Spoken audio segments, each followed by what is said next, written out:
విజయవాడలో కాసేబుక్క తొక్కిసలాట ఘటనలో మరణించిన వారికి సంతాపంగా వైఎస్ఆర్సీపీ కొవ్వొత్తుల ర్యాలీ నిర్వహించింది. పొట్టి శ్రీరాములు విగ్రహం వద్ద మృతులకు వైసీపీ శ్రేణులు నివాళులర్పించారు.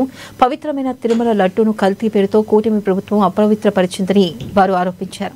ఈ కారణంగానే ఆ రోజు నుండి రాష్ట్రంకు శాపంగా ఈ మరణాలు జరుగుతున్నాయని చెప్పారు. మాజీ మంత్రి జోగి రమేష్ ను అరెస్ట్ చేసి డైవర్షన్ పాలిటిక్స్ చేస్తుందని విమర్శించారు.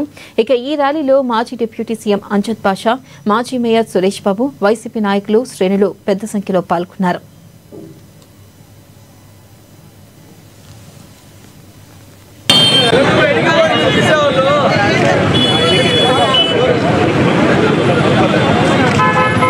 శ్రీ వెంకటేశ్వర స్వామి ఆలయంలో తొక్కిసలాటకు గురై 9 మంది ప్రాణాలు కోల్పోవడం జరిగింది. మరి ఈ సందర్భంగా ఎవరైతే ప్రాణాలు కోల్పోయారో వాళ్ళ ఆత్మకు శాంతి కలగాలని చెప్పి మరి అదేవిధంగా వాళ్ళ కుటుంబ సభ్యులకందరికీ కూడా మా ప్రగాఢ సానుభూతి తెలియజేసుకుంటున్నాం.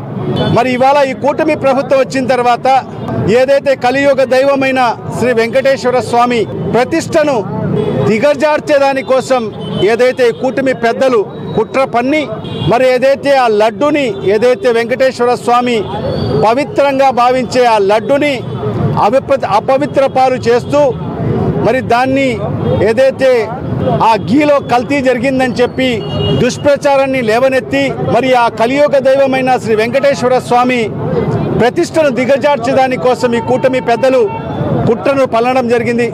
మరి ఆనాటి నుంచి చూసుకుంటే ఈ రాష్ట్రానికి మరి ఆ కలియుగ దైవమైన శ్రీ వెంకటేశ్వర స్వామి యొక్క శాపము తగిలిందని చెప్పి